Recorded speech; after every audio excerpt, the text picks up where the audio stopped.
Hello everybody, Amanda Coulong with TechZulu.com, and I am here with Miki from NeighborGoods. How are you? I'm fantastic.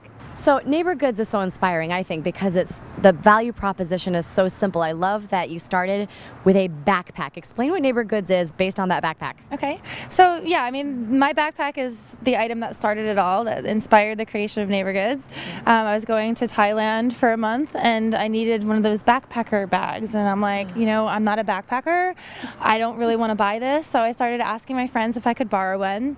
But I left it till the last minute. My flight was leaving in like a week, so I wasn't able to find one. And I ended up buying one for about $200, knowing full well I was only going to use it once. Yeah. And I realized that this was the case for most of the stuff that I own, because, you know, the easiest way to get access to something is to buy it right now in this country, even if you only need it once or twice or for a day. So that's where NeighborGoods came from. Great. So it's a peer-to-peer marketplace? It's a peer-to-peer marketplace for sharing, for getting more value out of the stuff we already own, right? Right. So, you know, you can share stuff with your friends, you can borrow, lend, rent, sell, give away. It's primarily for stuff that's sitting in your garage collecting dust right now. You might as well let someone else use it and maybe earn some money.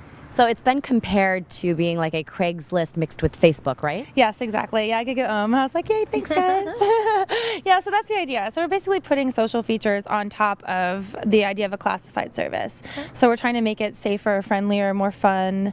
So people have actual user profiles with ratings and history, but also it's based on your social relationships. So I can say, you know, my friend can borrow my snowboard for free while a neighbor rents it for $10 a day. Nice. So I can set different transaction rules based on my relationships. Okay. And we import Facebook and Twitter friends and all that for you. Now, are you charging transaction fees? We're not yet. We're working on all kinds of different revenue models. But we are a marketplace and we are allowing people to make money. We're doing rentals and sales. So clearly there's a chance to take a percentage of that. We're considering doing some premium services for rental companies. And I mean, the goal is definitely to provide a way for people to save money. So it's always going to be really cheap.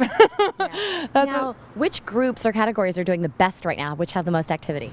Well, we're focusing a lot on sort of moms groups. There's a lot of baby items on there. I've been working really hard to get some moms. Really great idea, especially because babies grow quickly. Right, and you might have another one. So you don't necessarily want to get rid of this stuff.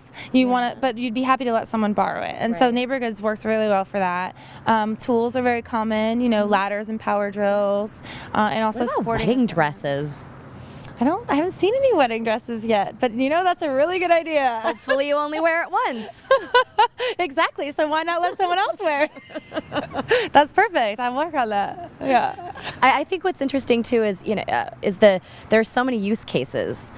For instance, somebody mentioned tonight going in asking for a coat to wear to a cold conference because we live in LA. We don't need heavy coats. I mean, so many great examples. Yeah, I mean, everybody has a different story for it. My sister's really into tattooing, right? And you need different kinds of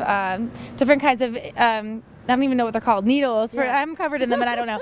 Different needles for different kinds. And she's like, you know, we could start a tattoo group. And, you know, everyone has a different way to use it, which is why I think that it has so much potential. Right. I'm working with an organization now that's helping families share medical equipment for kids who need it because they outgrow it. And, you know, it's a use case I never even thought of. And I'm super honored to have anything to do with it. You know, people want to check out what shoes are near them on a Friday night. You know, I mean, it really runs the gamut. And that's what's so exciting about it. I think what you really touched upon too is that we all have so much stuff that has this hidden value.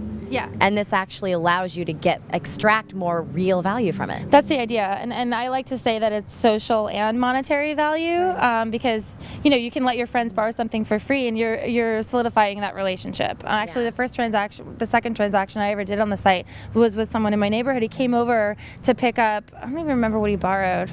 I think it was a scanner, but he came over to pick it up and he brought with him a bag of pomegranates grown from the tree in his yard. And I was like, okay, we sat in my living room and talked for 20 minutes about the neighborhood, and I was like, this is exactly why I built this site. Yeah. So that's the importance of the social value, and the monetary value is obvious. Nice. And you just launched in October, right? Yeah, we just launched a beta in LA in October. Great. Well, congratulations. So if people want to get involved here in LA, because it's local right now, where do they go? NeighborGoods.net. And also you can sign up for invite codes. We send them out all the time. So if you live somewhere else, you can still participate. And more cities coming soon, right? Absolutely. Great. Yep. Well, thank you so much, Miki. Everybody make sure you check out NeighborGoods. And this is Amanda Coulong reporting for TechZulu.com.